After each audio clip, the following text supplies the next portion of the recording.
শরীরে ম্যাগনেসিয়ামের ঘাটতি হলে কি হয়, কিভাবে বুঝবেন এবং কিভাবে পূরণ করবেন। গুরুত্বপূর্ণ একটি বিষয় হচ্ছে যে ম্যাগনেসিয়াম শরীরের জন্য একটি অত্যন্ত ইম্পর্ট্যান্ট মিনারেল। তবে শুধু লক্ষণ দেখে ম্যাগনেসিয়ামের ঘাটতি নিশ্চিত হওয়া যায় না। প্রয়োজনে চিকিৎসকের পরামর্শ এবং পরীক্ষারও প্রয়োজন হতে পারে।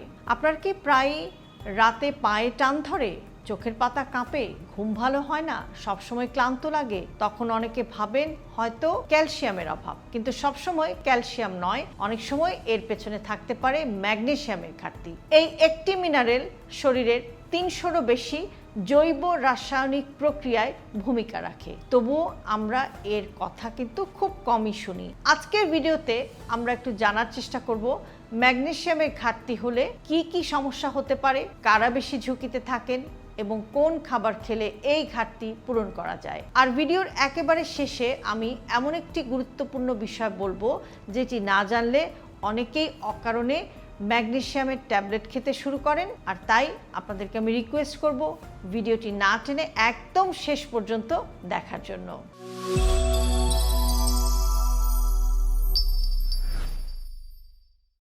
ম্যাগনেসিয়াম কেন এত গুরুত্বপূর্ণ?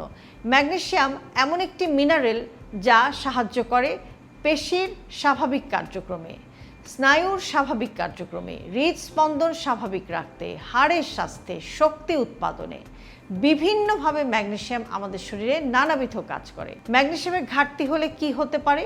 পেশিতে টান ধরা, রাতে হঠাৎ পায়ে টান ধরা, অনেকেরই এটা একটা খুবই পরিচিত সমস্যা। এর অনেক কারণ থাকতে পারে, তবে তার মধ্যে ম্যাগনেসিয়ামের ঘাটতিও একটি সম্ভাব্য কারণ।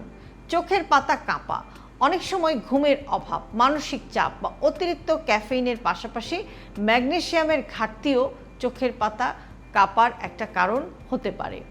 দুর্বল লাগা এবং ক্লান্তি, শরীরে পর্যাপ্ত ম্যাগনেসিয়াম না থাকলে অনেকের ক্ষেত্রেই দুর্বল লাগা বা সারাক্ষণ ক্লান্ত লাগা এই ধরনের উপসর্গ হতে পারে। ঘুমের সমস্যা, ম্যাগনেসিয়াম স্নায়ুতন্ত্রের স্বাভাবিক কার্যক্রমে ভূমিকা রাখে, তাই এর ঘাটতি কিছু মানুষের ঘুমের মানের উপরেও কিন্তু প্রভাব ফেলতে পারে। হাত পায়ে ঝিনঝিন করা, কিছু ক্ষেত্রে স্নায়ুর স্বাভাবিক কাজ ব্যাহত হলে এমন উপসর্গ দেখা দিতে পারে।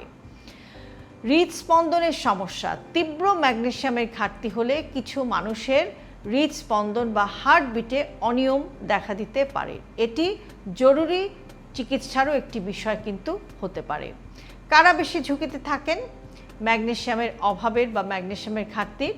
যাদের দীর্ঘদিনের ডায়াবেটিসের হিস্ট্রি আছে বা দীর্ঘদিনের ডায়াবেটিসের ইতিহাস আছে, দীর্ঘদিন ডায়ুরেটিক বা প্রস্রাব বাড়ানোর ওষুধ যারা খান, অতিরিক্ত অ্যালকোহল যারা পান করেন, কিছু অন্ত্রের রোগ যেখানে পুষ্টি শোষণের সমস্যা হয়, যাদের বয়স বেশি অর্থাৎ বয়স্ক মানুষ, দীর্ঘদিন যারা অপুষ্টিতে ভুগছেন, এদের কিন্তু ম্যাগনেসিয়ামের ঘাটতি হওয়ার একটা সম্ভাবনা থাকে।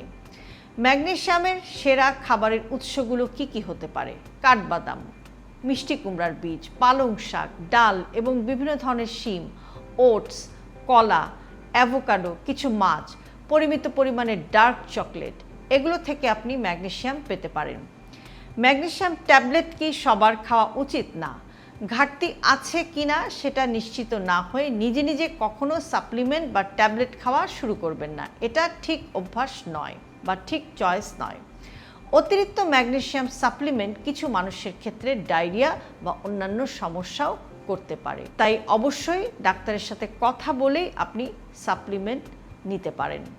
বিশেষ করে কিডনির রোগ থাকলে চিকিৎসকের পরামর্শ ছাড়া ম্যাগনেসিয়াম সাপ্লিমেন্ট নেওয়া আপনার জন্য ঝুঁকিপূর্ণ হয়ে যেতে পারে। যে ভুলগুলো করবেন না, পেশিতে টান ধরলেই ম্যাগনেসিয়াম কিনে খাওয়া, ইউটিউব দেখে সাপ্লিমেন্ট শুরু করা, শুধু ট্যাবলেটের উপর নির্ভর করে স্বাস্থ্যকর খাবার বাদ দিয়ে দেওয়া। ভিডিও শুরুতে বলেছিলাম যে একেবারে শেষে একটি গুরুত্বপূর্ণ বিষয় নিয়ে কথা বলবো, এখন সেটাই বলছি। আজকাল সামাজিক মাধ্যমে এমন ধারণা তৈরি হয়েছে যে ক্লান্তি, ঘুমের সমস্যা বা পেশিতে টান মানেই ম্যাগনেসিয়ামের ঘাটতি, কিন্তু এটি সবসময় কিন্তু সত্য নয়। একই ধরনের লক্ষণ হতে পারে ভিটামিন ডি এর ঘাটতিতে, ভিটামিন B12 এর ঘাটতিতে, আয়রনের ঘাটতিতে, থাইরয়েডের সমস্যায়, এমনকি কিছু দীর্ঘমেয়াদী রোগেও। তাই সবচেয়ে গুরুত্বপূর্ণ টিপস হচ্ছে নিজে নিজে সাপ্লিমেন্ট শুরু না করে কারণটি খুঁজে বের করুন। মনে রাখবেন, সঠিক রোগ নির্ণয় সঠিক চিকিৎসার প্রথম ধাপ। ম্যাগনেসিয়াম শরীরের অত্যন্ত গুরুত্বপূর্ণ একটি মিনারেল, তবে এর ঘাটতি পূরণের প্রথম উপায় হলো স্বাস্থ্যকর এবং সুষম খাবার। আর যদি দীর্ঘদিন উপসর্গ থাকে তাহলে অবশ্যই চিকিৎসকের পরামর্শ নিন। ভিডিও শেষে আমি জানতে চাই, আপনার কি কখনো রাতে পায়ে টান ধরে বা চোখের পাতা কাঁপে? কমেন্টে লিখুন হ্যাঁ কিংবা না। ভিডিওটি এমন একজনের সাথে শেয়ার করুন যিনি প্রায় বলেন শরীরে সব সময় টান ধরে, কিন্তু কারণটা আমি জানি না। সুস্থ থাকুন, সচেতন থাকুন। হেলথি লাইফস্টাইলকে জটিল ভাববেন না। আপনার দৈনন্দিন জীবনের খুব ছোট ছোট অভ্যাসের পরিবর্তনই আপনাকে নিয়ে যেতে পারে একটি সুস্থ জীবনধারার দিকে। আর সে কারণে সবসময় সব ভিডিওতে আমি বলে থাকি হেলদি লাইফস্টাইল সিম্পলিফাইড। আজকে ভিডিওটি যদি আপনার কাছে ইউজফুল মনে হয় তাহলে অবশ্যই প্রিয়জনকে পাঠাতে ভুলবেন না। আর এরকম আরও ভিডিও প্রতিনিয়ত পেতে সাবস্ক্রাইব করুন আমাদের ইউটিউব চ্যানেল এবং ফলো করুন আমাদের Facebook page with doctor Shahnaz Chowdhury.